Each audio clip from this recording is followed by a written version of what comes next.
Carter negara produsen litium dunia mirip OPEC. Nama saya Ricky Suwarno, berdiri di atas pundak dua superpower Amerika Serikat China melihat masa depan Indonesia. Tiga negara penghasil litium utama di Amerika Selatan seperti Argentina, Bolivia, dan Chili sedang berunding untuk membentuk aliansi harga ekspor litium, seperti halnya negara-negara penghasil minyak Arab OPEC.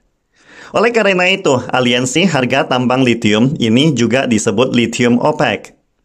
Sudut barat daya pegunungan Andes di persimpangan Argentina, Bolivia, dan Chili dikenal sebagai Lithium Triangle, di mana cadangan litiumnya mencapai 65% dari total cadangan dunia. 10 tahun yang lalu, pada tahun 2011, ketika konsep kendaraan listrik baru saja populer, tiga negara Amerika Selatan ini melihat peluang untuk mendirikan Lithium OPEC.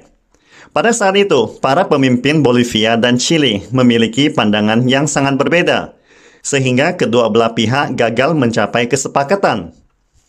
Setelah tahun 2020, saat kendaraan listrik memasuki periode eksplosif, harga biji litium mulai meroket. Harga seperti litium karbonat naik 10 kali lipat dalam 2 tahun, membuat tiga negara Amerika Selatan ini tidak bisa duduk diam lagi. Apalagi Chili yang baru saja berganti pemimpin baru, di mana presiden baru sangat mementingkan pengembangan tambang litium.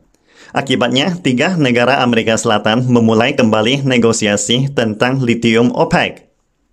Seperti diketahui, China adalah importir, penyuling, dan konsumen tambang litium terbesar di dunia. Pada tahun 2021, produksi baterai litium China telah mencapai 60% dari total global. Sehingga banyak orang khawatir pembentukan Lithium OPEC akan semakin mengalihkan bargain power tambang litium global ke Amerika Selatan, yang akan mengakibatkan kenaikan harga impor China. Ini kemudian mengarah pada pertanyaan menarik. Apa kondisi yang diperlukan agar Carter negara produsen litium dunia mirip OPEC dapat berfungsi dengan lancar? Pertama, dari sisi penawaran dan permintaan. Hanya sedikit negara yang bisa memasok komoditas ini, sedangkan sebagian besar negara membutuhkan komoditas ini. Kedua, dari segi pengendalian output.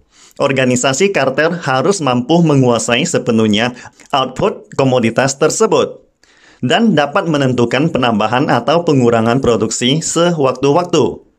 Ketiga, dari segi karakteristik komoditas. Daya substitusi komoditas ini lemah dan elastisitas harga sangat rendah. Artinya fluktuasi harga tidak akan menyebabkan fluktuasi permintaan. Mari kita gunakan kondisi ini untuk melihat Carter OPEC.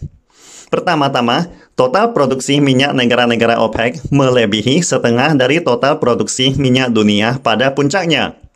OPEC Plus menyumbang 65% dari total produksi minyak dunia.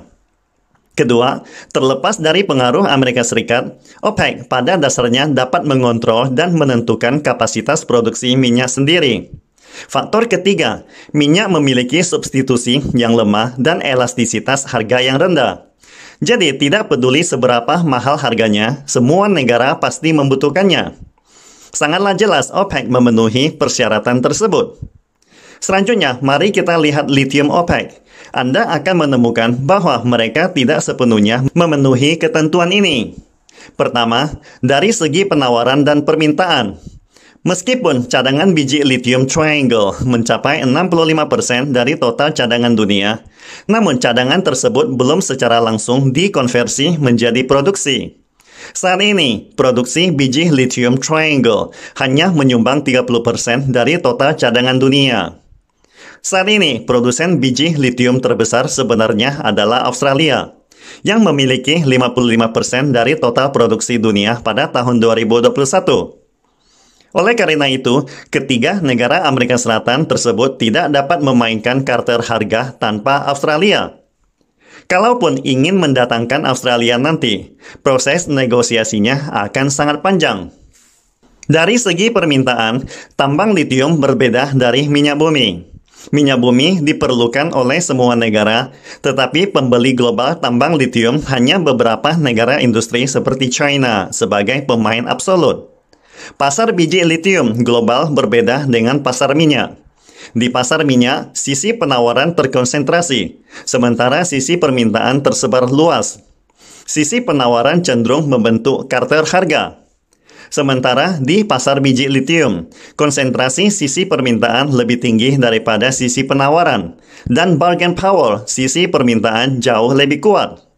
Kedua, dari segi pengendalian output, misalnya tambang litium Bolivia adalah milik negara, sehingga BUMN memiliki hak penuh untuk menambang dan memproduksinya. Sedangkan modal swasta dan modal asing tidak diizinkan untuk campur tangan. Sementara tambang litium Chili adalah milik negara, tetapi hak penambangannya terbuka untuk modal swasta dan modal asing. Selain itu, kepemilikan dan hak pertambangan Argentina sepenuhnya dikendalikan oleh modal asing, bukannya pemerintah. Dalam keadaan seperti itu, sangatlah sulit bagi Lithium OPEC untuk mengontrol output tambang litium secara konsisten. Jika mereka ingin mengajak Australia untuk main bersama, justru akan lebih mempersulit pengontrolan produksi nantinya. Tambang litium Australia merupakan tambang batu keras, sedangkan tambang litium di kawasan segitiga litium merupakan tambang air danau garam. Garam litium diperoleh dengan cara menguapkan air asin, mirip dengan proses pengeringan garam dengan air laut. Metode produksi, biaya produksi, dan siklus produksi keduanya sangat berbeda, sehingga sangat sulit untuk mengkoordinasikan produksi tanpa konflik kepentingan. Ketiga, dari segi elastisitas harga komoditas. Dalam jangka pendek, power battery masih didominasi oleh baterai litium, sehingga elastisitas harga tambang litium rendah, dan kenaikan harga yang tajam masih terbatas. Namun, dalam jangka panjang, litium yang tak tergantikan semakin menurun. Saat ini, berbagai produsen baterai daya sedang menjajaki berbagai metode baterai. Selain baterai litium, ada juga baterai sodium, baterai antimon, baterai vanadium, baterai all solid state, dan baterai rare metal free. Misalnya, tahun lalu, CATL secara resmi merilis baterai natrium ion generasi pertama, yang memiliki kerapatan energi mendekati baterai litium besi fosfat, dengan keunggulan pengisian cepat dibandingkan baterai litium ion dalam hal suhu rendah. Jika baterai natrium ion digunakan sendiri, dapat bertahan hingga 400 km. Jika natrium dan litium digunakan secara kombinasi, maka dapat mencapai jarak 500 km, mencakup 65% mobil listrik yang ada di pasaran saat ini. Keunggulan biaya baterai natrium ion sangatlah menonjol.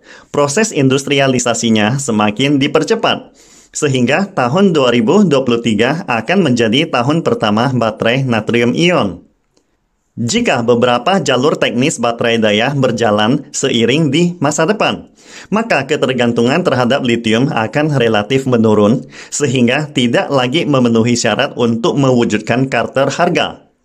Dari perspektif hubungan penawaran dan permintaan, pengendalian output, dan karakteristik komoditas, bahkan jika Lithium OPEC dapat dibentuk, mereka tidak mungkin mencapai aliansi harga tinggi seperti OPEC. Mereka hanya berkemungkinan menjadi versi rendah dari OPEC, yaitu tidak dapat memonopoli harga, melainkan hanya berbagi informasi, koordinasi kebijakan, dan kerjasama industri di kawasan. Dalam proses ini, perusahaan China dapat membantu Amerika Selatan mewujudkan peningkatan industri pertambangan litium, dan pada saat yang sama, meningkatkan tata letak industri global China sendiri. Misalnya, pada bulan Mei tahun ini, Canfeng Lithium berinvestasi sebesar 600 juta dolar di Argentina untuk membangun basis produksi litium klorida dengan hasil tahunan sebesar 20.000 ton. Sebagai pemain nomor satu dalam industri litium global, China memiliki pengaruh yang sangat besar pada penetapan harga litium global dan tata letak rantai industri global. Pastikan Anda subscribe dan follow akun ini supaya senantiasa mendapatkan informasi tentang teknologi terkini AI berkaitan. Salam Indonesia Maju!